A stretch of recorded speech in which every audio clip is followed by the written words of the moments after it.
My name is Bobbi Kumari and I run a brand/ministry called Living in Light.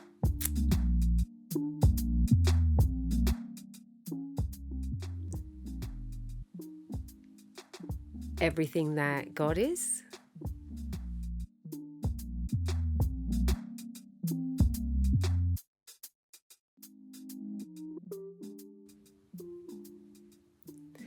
I think that everything that God does is because of love. And so when he has to bring justice and when he has to carry out certain things, it's because of love that he has to do it.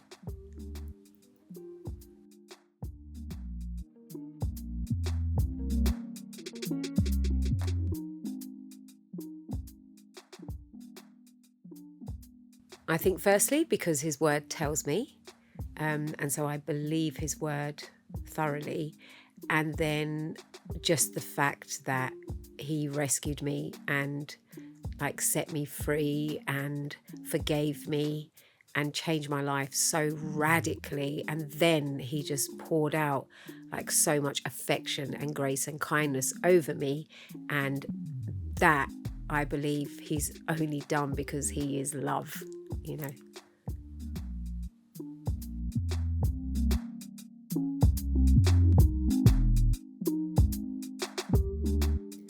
I think I definitely now take more risk around love. I remember I used to try and protect myself because I was doing things for love. But now that I know how much God loves me, now I can do things from love. And as a result of that, it means I can take risks and I can be open to actually not being loved in return, and I can love without restraint, without protection, because actually I can afford to love unconditionally now. So yeah, I'm definitely more of a risky lover now.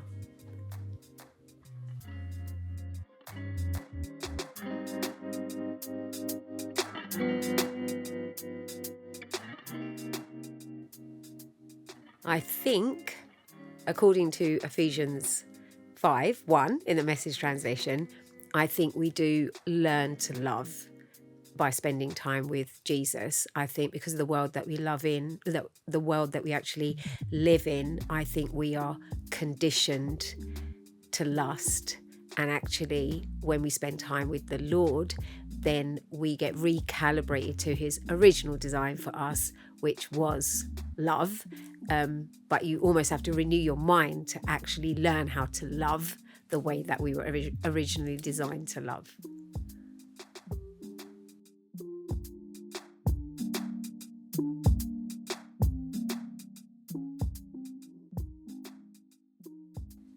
I feel like it's turn it upside down. I remember for the first part of my walk where I didn't actually understand God's love, and I was quite sin conscious. I would be quite condemning and feel guilt and shame whenever I would do something wrong. But the more I understood about God's love, the more God and grace conscious I became, and I just took the weight off. It completely just took the weight off. And so my Christian walk now is so free, because I know that I don't have to carry the burden of sin. I can just enjoy his love, even when I mess up, even when I get it wrong, that actually his love is unconditional towards me.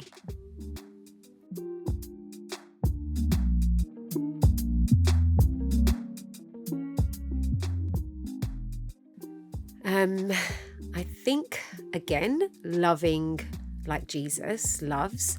And so in 1 Corinthians 13, 4 to 8, where it speaks about, love is patient, love is kind, love does not keep a record of wrongs, etc. So I think definitely loving your neighbor is putting all those things in practice and actually honoring people and seeing everyone through the lens of God's love, recognizing that every single human being is actually an image bearer of God and someone that Jesus died for. And so endeavoring to love that person the way that God loves me. It's definitely a challenge, but that's the longing to love others the way that God loves us.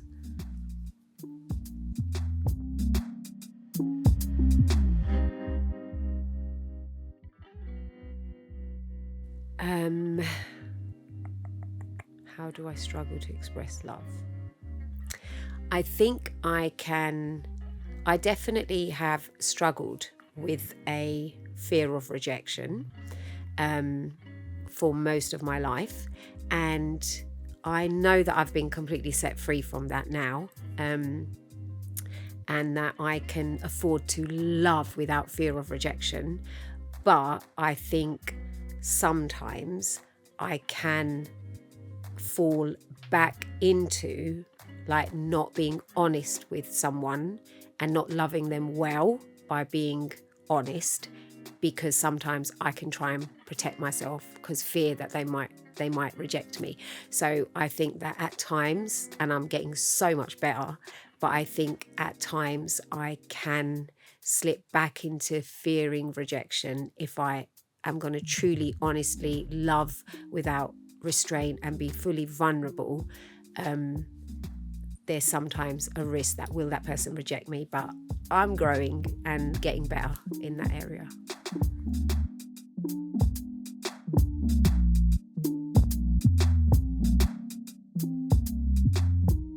I think it's important, but I don't think it's everything. And I think that the more that you can actually fall in love with someone's personhood and their heart and who they are, then actually the physical attraction stops being the driving force.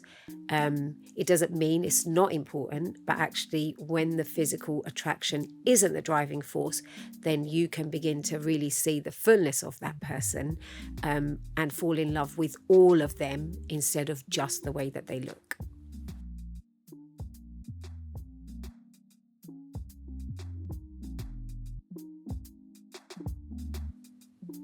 There's no hope.